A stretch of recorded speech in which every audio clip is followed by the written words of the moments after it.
Welcome to this NCEA webinar. My name is Father Tom Simons.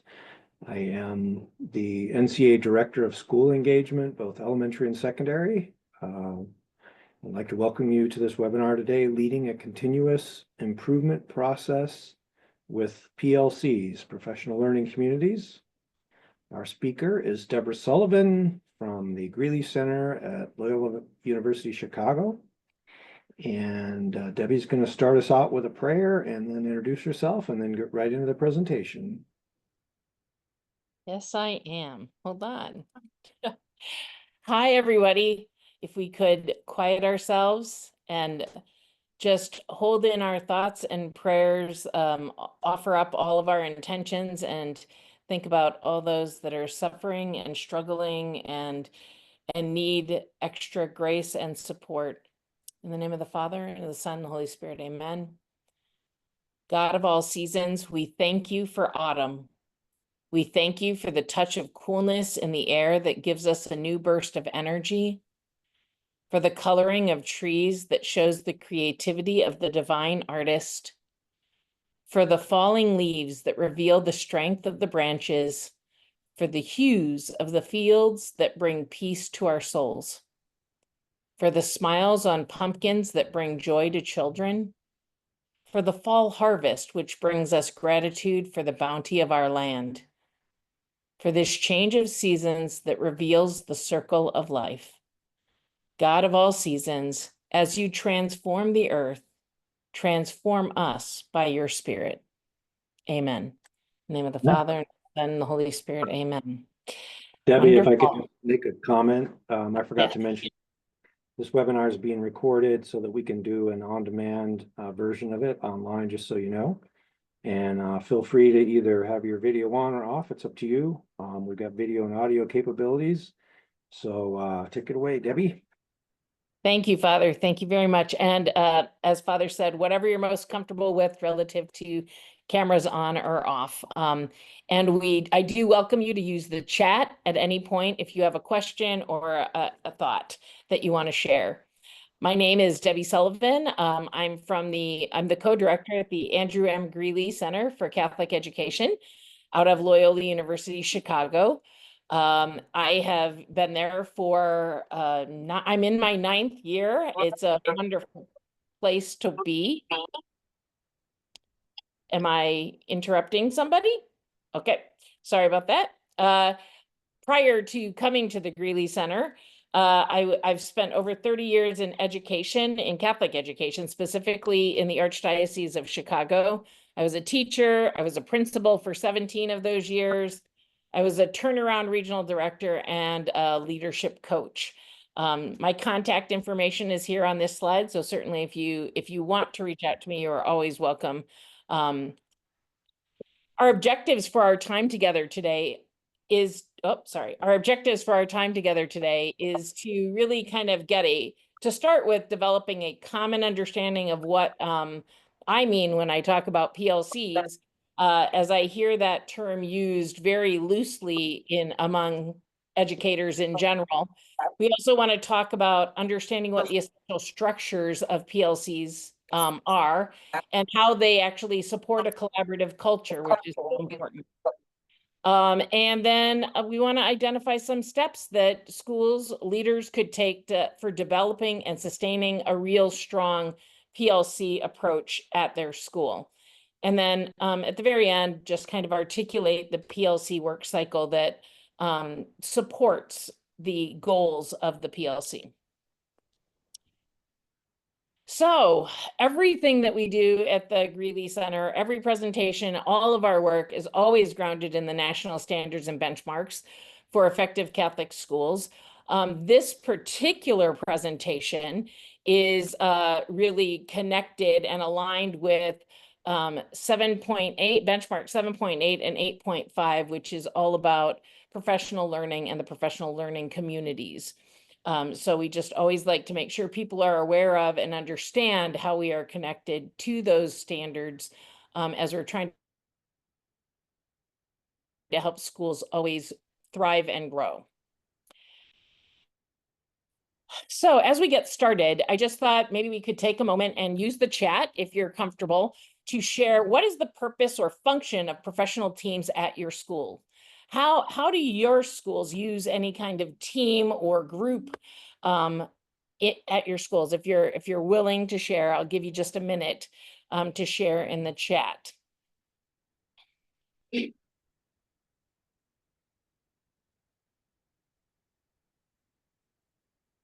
Again, no pressure. So I'm going to continue on.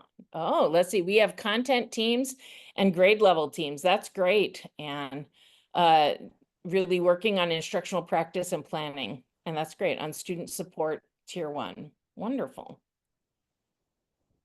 Department level coordination efforts. Excellent. Thank you. Thank you both for sharing. So I want to talk as we shift into talking and getting started on talking about PLCs. I do want to talk about kind of what led up to or what feeds into the need for PLCs. So when we think about teaching and we think about all the demands placed on teachers, teachers are faced with deciding out of all the demands, all the standards that we have to work with, all the expectations, all of the content available. We have to prioritize what the critical learning is. So teachers can be very overwhelmed by that information, by trying to figure out what is the essential learning and wading through. And in our world, we also have how should I teach what I'm supposed to be teaching? And educational leaders, principals, administrative teams provide all kinds of professional development. Common professional development that is offered in schools across the country are around assessment practices, around classroom management practices, how to integrate technology into your instructional programs, about identifying and working with standards and outcomes. And just generally, there's a plethora of approaches to how to deliver quality instruction and how to run your classrooms. And we provide these workshops and sessions for teachers, trying to help them to be effective at their jobs. In addition, teachers are also struggling with, how do I know that what I'm doing is working? How do I know that I'm hitting the mark? And that assessment part, that assessment piece is always a challenge. It's a question. It's wondering and looking at the different tools that teachers use. Is it measuring really what they think it's measuring is often a question that I have when I'm working with teachers and supporting them in their work. And so these are considerations that come into play. On top of that, our schools, the actual physical structure of our schools, are set up in kind of an egg crate, kind of an architectural setup where teachers are really kind of isolated in their classrooms. They're in the classroom, the only adult in the room with children most of the day, making all of these decisions by themselves often. Now, this isn't a universal, I shouldn't say all, but many schools are still set up with this happening, where teachers are really left on their own to kind of find their way and figure it out. And while isolation can have some of its own little benefits, it can also be very overwhelming and exhausting and lead to teacher burnout and feeling of helplessness. Like teachers can never do enough to meet the mark. The demands are great, and they feel the frustration of not actually always being able to achieve the mark. So along comes the framework for PLCs. So let's talk about what we mean by PLCs. The PLC, as it's defined by Dufour, Eaker, and Manny, is an ongoing process in which educators work collaboratively in recurring cycles of collective inquiry and action research to achieve better results for the students they serve. PLCs operate under the assumption that the key to improved learning for students is continuous job-embedded learning for educators. So on this slide, you'll see the green words that I've emphasized, because I think the thing is that we want to make sure that we understand PLCs are about the collaborative efforts and that it's focused on results for students, and that it's about job embedded learning, so that it is embedded in the work that we are already doing. It shouldn't be an add-on. It should be something that is supported by the work that we are already doing. What PLCs are not. PLCs are not a book study. They're not just a team meeting where teachers of the same grade level or grade bands come together and are going through an agenda listing where they're talking about scheduled changes or upcoming events, calendar events, things that we need to know, planning things that are not instructionally based. It's not a committee meeting. You know, the committee meeting to plan Catholic Schools Week, that's not a PLC. It's not sporadic gatherings of people that are coming together every quarter to just talk about what's going on. What are you struggling with? Here's what I'm struggling with. Those are networks, and there's values to all of those meetings, but they are not technically PLCs.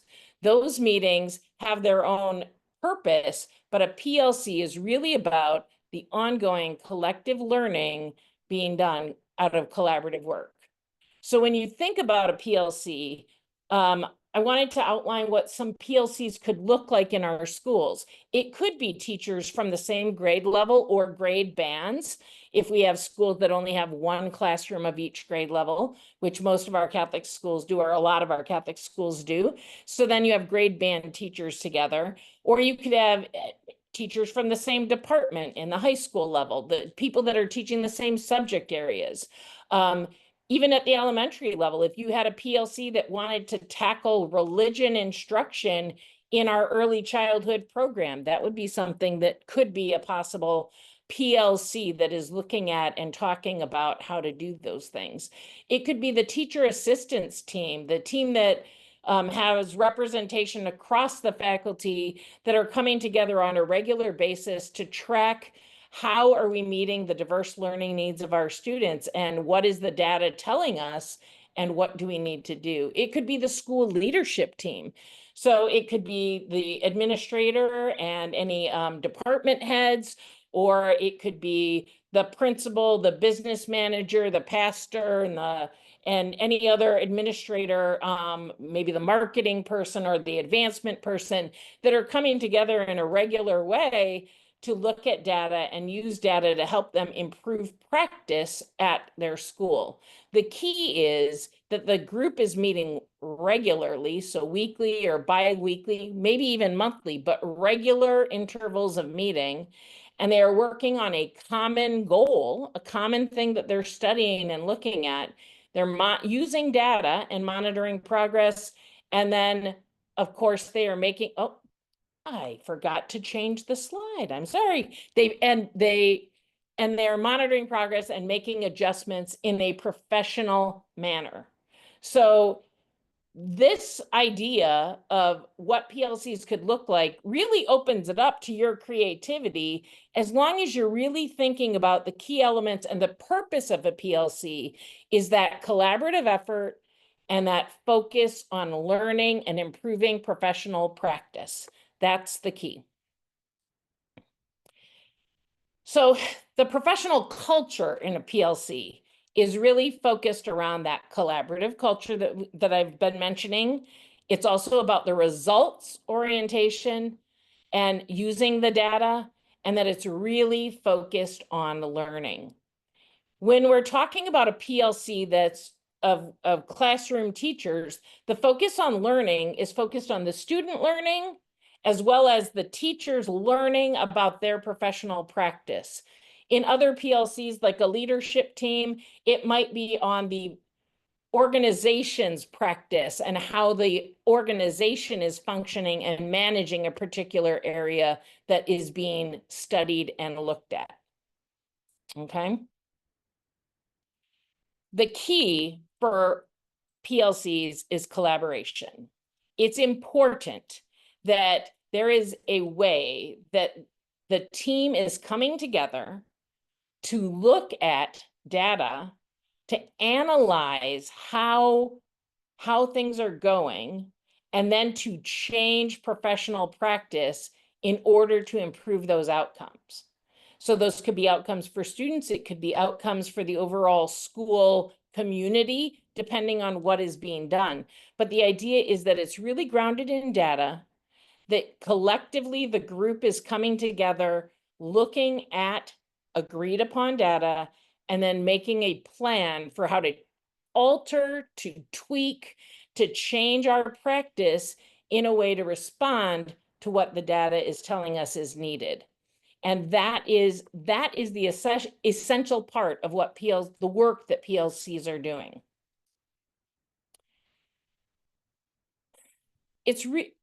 Why are PLCs such an important tool that we can use in our schools? I would argue that PLCs are one of the best forms of professional development that we can offer our teachers, because it approaches the development of the whole person. It is pulling the teachers together to think holistically, to think and care for them as an individual. It gives them that collaborative social element where they're not all by themselves trying to figure it out. And it's challenging because we challenge each other with questions and inquiry when we're in that learning environment together. Research shows in Silicon Valley, software engineers are encouraged to work together because studies show that groups tend to innovate faster, to see mistakes more quickly, and to find better solutions to problems when they work together. So the PLC framework can be used by any cluster of professionals that we have in our buildings who are going to use that data to assess the effectiveness of our current practice, identify opportunities for change or improvement, implement those ideas of change, and then monitor that impact following that recurring action research cycle. And when you do that, the collective group learns faster, but it also learns deeper. And that cycle of inquiry, plan, do, study, act really challenges us to think and understand the impact of the actions that we're taking in school. So I'm wondering if you're willing to use the chat and share, what role does collaboration look like, or what does collaboration look like in your school now? Often we're really busy, and getting time for collaboration can be super challenging. Debbie, do you see the question from Anne? I do. And I don't have it handy, but I will get it and I will share it out. And if you send me an email, I'll get that information for you, okay?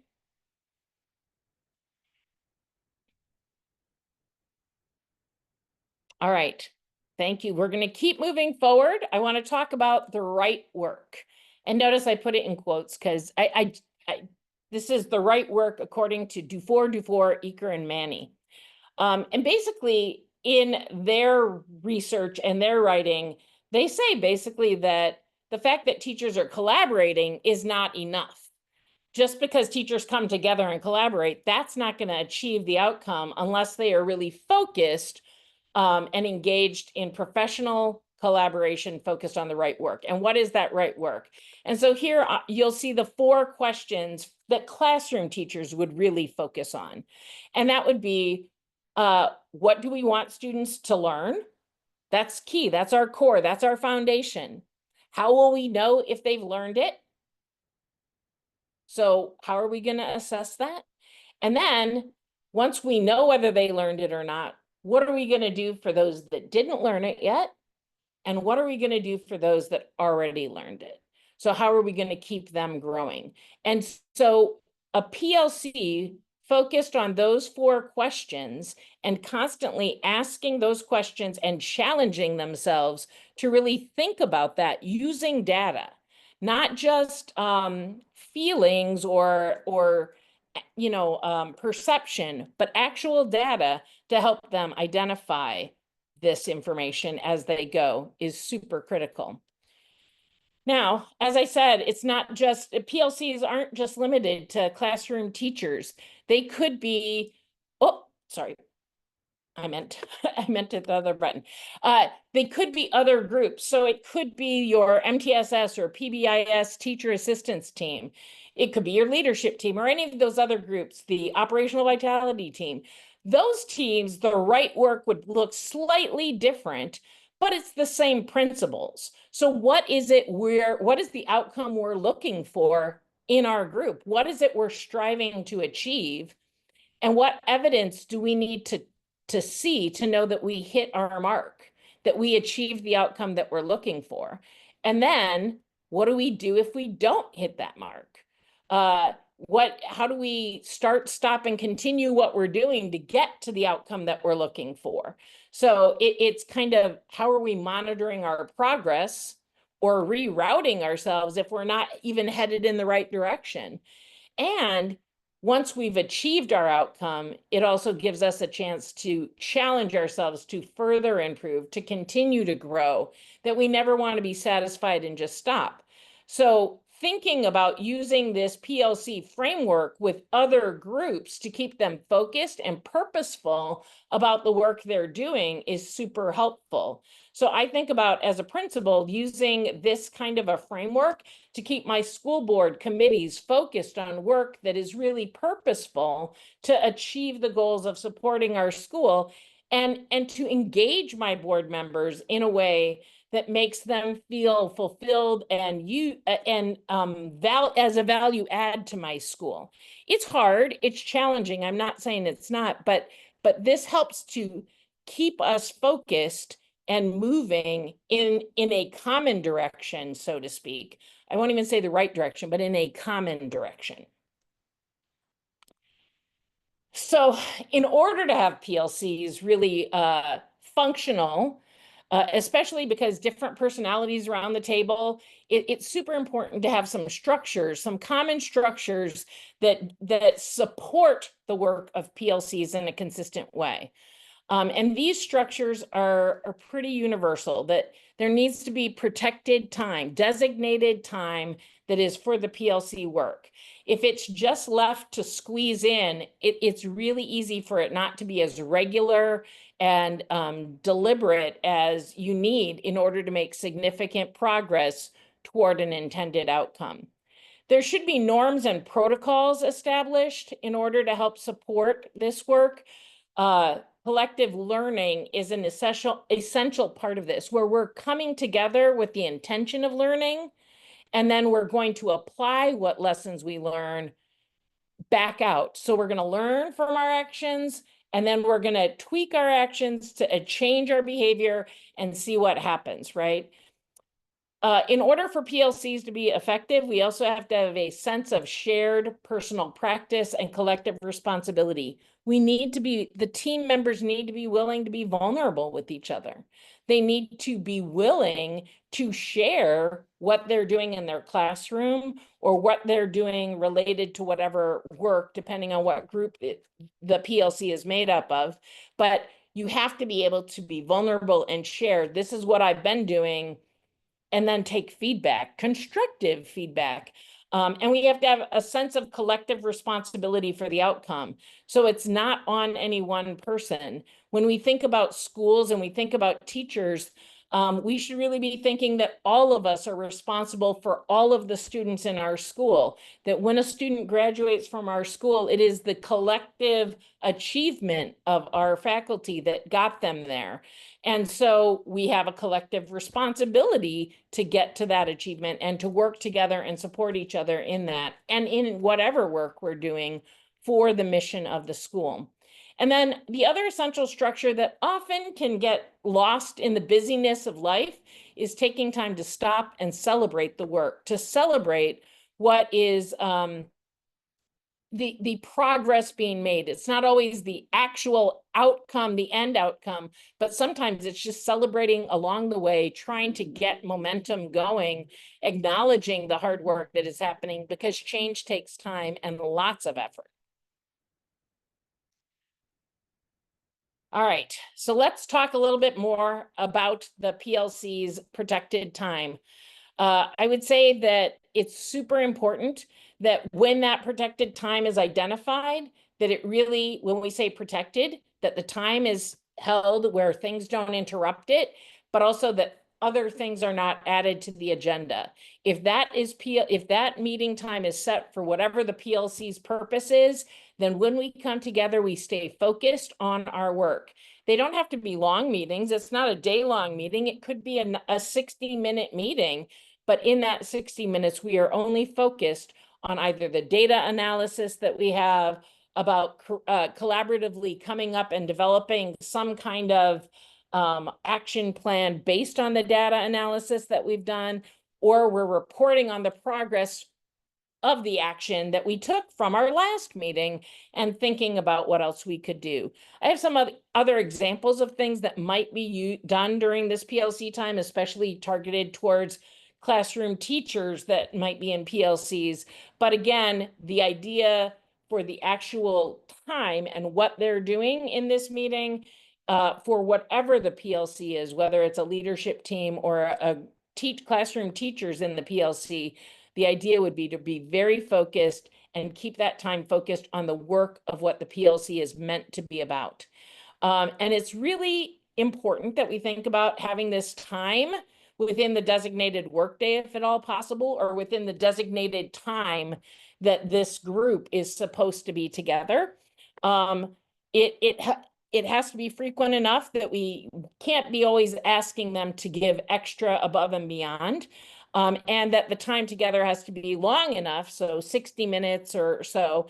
A half hour might be too short to be able to really dig in and get anywhere substantive in terms of discussion and thoughts. So we have to make sure that we're thinking about and really thoughtful and creative about how we use our time. For the norms and protocols, hold on, I can't get my thing to move. For the norms and protocols, it's super important that we think about setting up norms at the very beginning of our, when we're forming our PLC. And a lot of times when I'm dealing with adults on my faculty or with other faculties, people think that, well, we know how to get along. We know how to behave with each other. We know how to do this. We don't need that. But really, the norms are set there to create this collective agreement about how we will engage with each other. And it's important to have that in place ahead of time so that little personality quirks don't start to erode the goodwill of the group and how people are working together. High-performing PLCs always set this up ahead of time and then check in on how we're doing in adhering to our norms in order on some kind of a cycle, so that we are being respectful and honoring the agreement and making sure that if we need to make some tweaks to the agreement because we've had a change of personnel in our PLC or a change in need, we've identified a new need, it's important to have that opportunity to talk about it in order to create that safe space where people can engage and be vulnerable about their practice and feel safe enough to do that. The protocols element is important because that helps us to be very purposeful about how we're using our time, and it helps us to give some parameters and focus to our work together. Having agendas, having objectives outlined in our agendas where we're really focused on outcomes during our time together. What will happen? What's going to come out of this 60-minute meeting? What is our goal for our time together? If we're doing data analysis, what is the protocol we're using to analyze the data in front of us? It helps us to make sure that we know and we use our time, as limited as it is, as wisely as possible. It's very smart to have some kind of electronic accessibility so that you're tracking your group's progress, but also that there's some transparency maybe between the PLC and administration. Or even if a faculty member happened to be out, they could still access the minutes from the meeting and get caught up and then rejoin the group at the next meeting without having lost even a step. Or adding in some thoughts ahead of the meeting, knowing that they won't be there, they can still constructively contribute to it. So thinking about ways to be as accessible and transparent using protocols in a deliberate, consistent way is very helpful.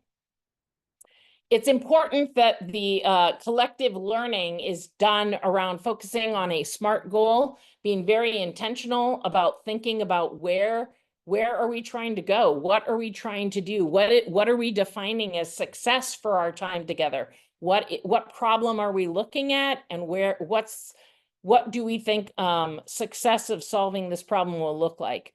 And then creating our plan. What are we going to do? Implementing that plan and learning in that plan, do, study, act kind of way, right? Following that learning cycle. Developing the routines for collective accountability is super valuable and important.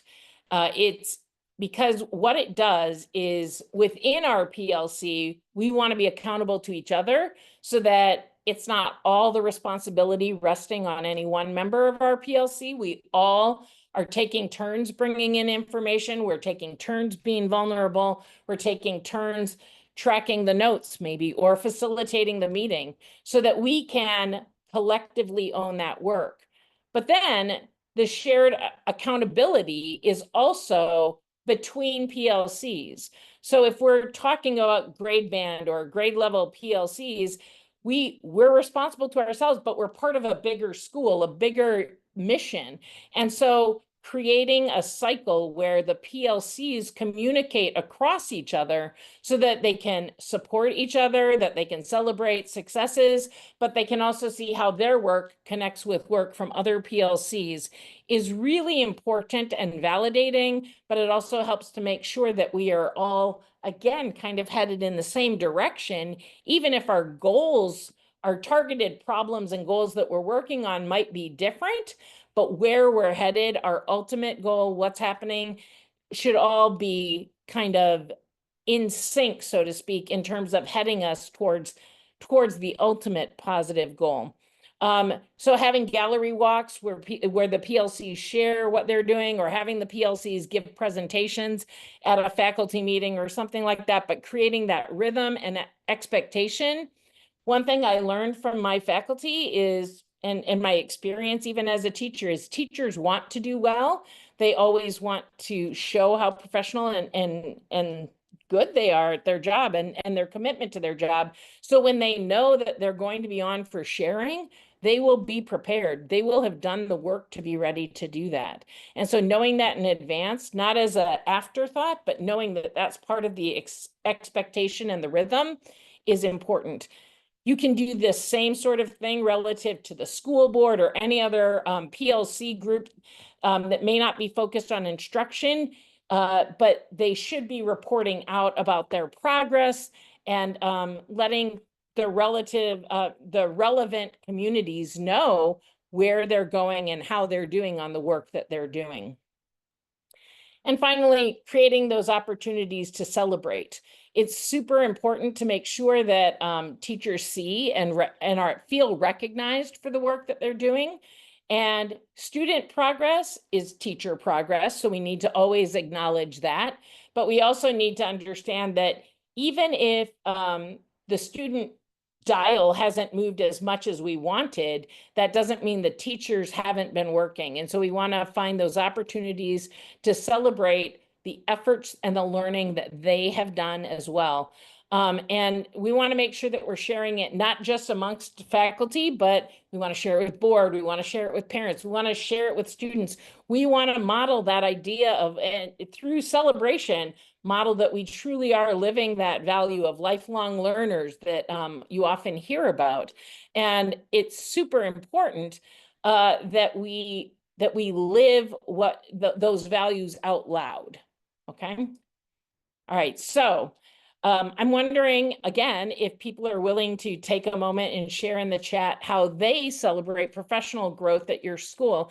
And I say professional growth rather than teacher growth, because growth can come in the form not just with teachers, but with any of the professionals in your school through any of these works. Are there ways that growth and change are celebrated that you do that maybe some of us can learn from? So if you're willing to share, that would be great.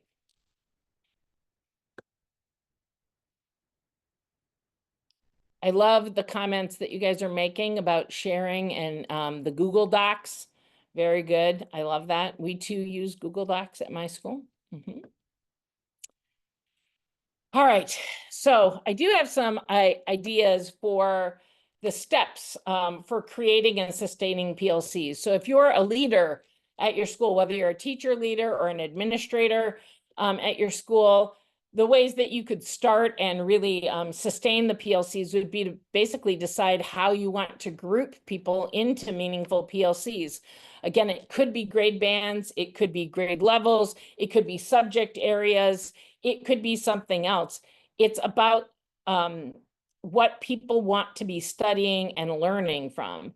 So it could be about, again, a subject area, reading or religion or science instruction. It could be about anything, but you have to decide what is the meaningful group and what is it that they're going to be studying. You would want to make sure that you're identifying that protected time for the PLCs to collaborate, hopefully during the workday. And when I say workday, I just want to be clear, this isn't always a popular stance, but I'm not necessarily meaning the instructional school day. I think teachers' work days extend far beyond the school day. People are doing lesson plans and grading and what have you. So I think having an understanding with my faculty about what the work day really looked like helped me to, even though it was after the students left, it was still part of our professional work day, work window. And other days of the week, maybe they got to leave early and work from home, work remotely on their lesson plans. But when we stayed after school for a meeting, I wanted people to understand. That was just my little take on it. I put that out there just for thought, but I know it's not very popular with many. So I own that as well. The next step would be to make sure that the groups are really focused on the right work of the PLCs, the questions. And again, those questions might be instruction-based, or they could be based around outcomes that are grounded in finances or some other area. But really, what is the right work for that particular PLC, and making sure that they are really focused on that. Okay. The next step would be to really kind of urge and, require maybe the PLC to establish their norms. I would strongly urge administrators or leaders to not set the norms for groups. Let the groups collectively do this collaboratively together. Like, that's their first step of getting prepared to collaborate, is to identify and work the norms identify the norms for them. And then to create the structures that support that transparency and the way of monitoring that progress. So the protocols and what have you that they're going to be using in order to do their work. Those steps 4 and 5 are really important for them to identify and build. You can support them, but they really need to, as a collective PLC, own that in order for it to truly be something that they can live and work with. And I think insisting that every PLC really identify what their SMART goals are that they're working on, and being upfront about it. So being very clear and transparent about what those SMART goals are. What is it that they're looking at? What are they targeting? What are they trying to improve? Because if they're not clear about that from the get-go, it's very hard to track something that you haven't fully wrapped your arms around. So it's super important that they are kind of tested or made to focus and figure out what is it that they are really focusing on and trying to improve. Next, I would want to make sure that they have access to any data in a timely way. Anything that's relevant to the work they're doing. If it's standardized test data, that's fine. If it's benchmarking data, that's fine. Obviously, teachers have access to their own formative assessments that they're doing in their classroom. But other teams, other PLCs that might be doing something might need other kinds of data.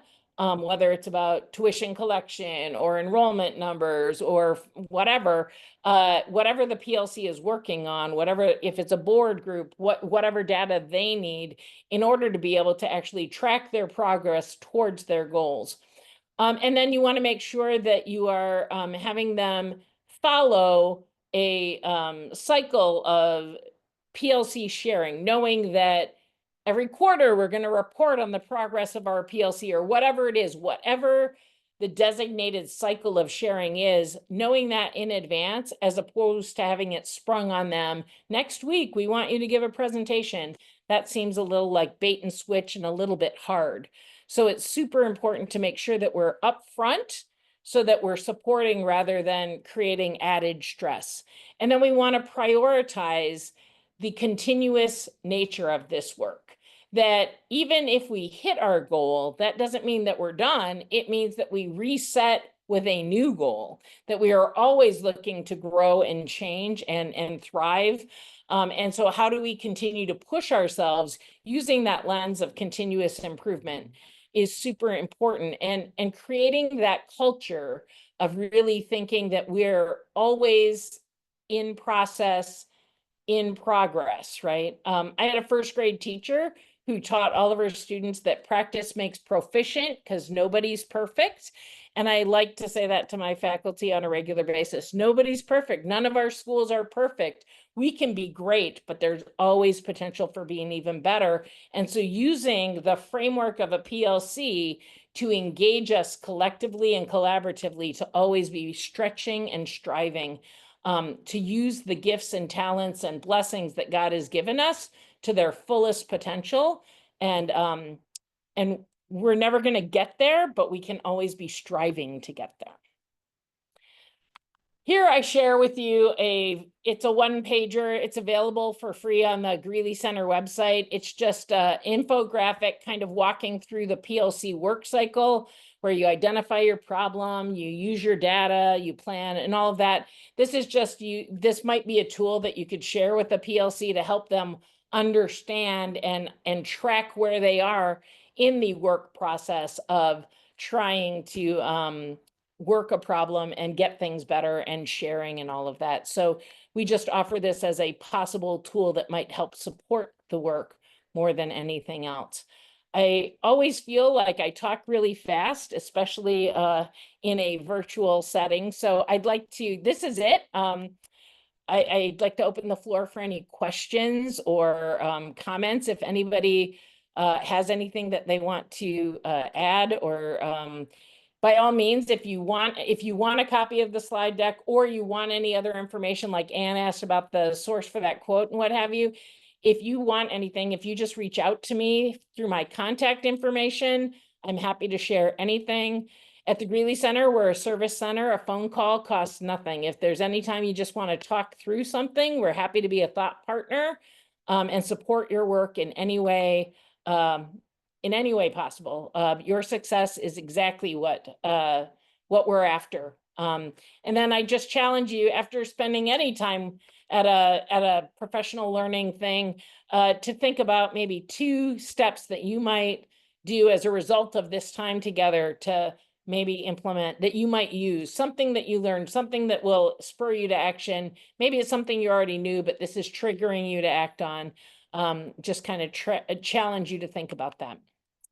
All right, here's our Greeley Center website. You're welcome to anything you can find on the website. We have a monthly newsletter. We're happy to, again, it's free. You can just let us know if you need anything. Thank you so much for spending some time with me today. I'll be here for a minute. By all means, use the chat to ask questions or come off of you can speak now. I have nothing, so you can come off of silent and share or ask questions or engage. But we want to wish you a very blessed year.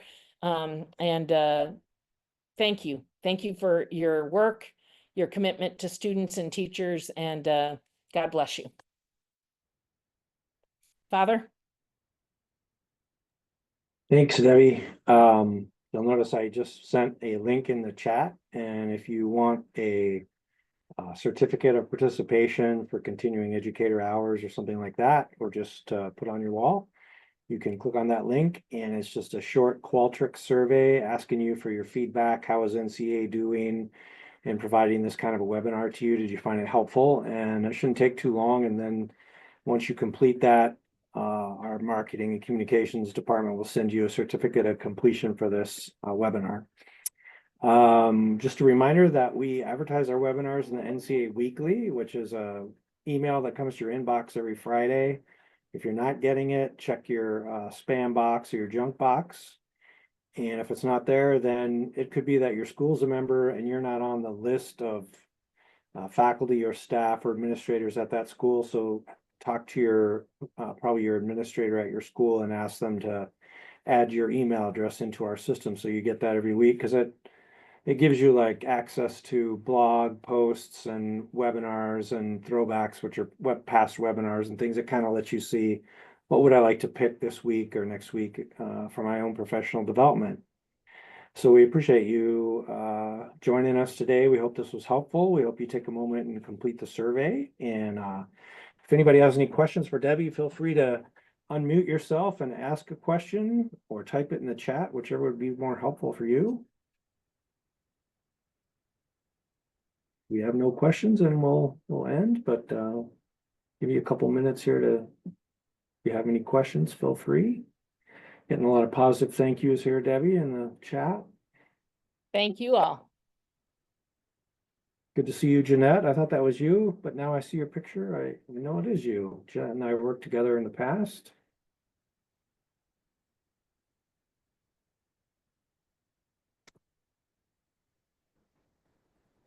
Okay, great. Thanks. Thank you, everybody. Have a good day. Hope to see you at another NCA webinar. Have a great one.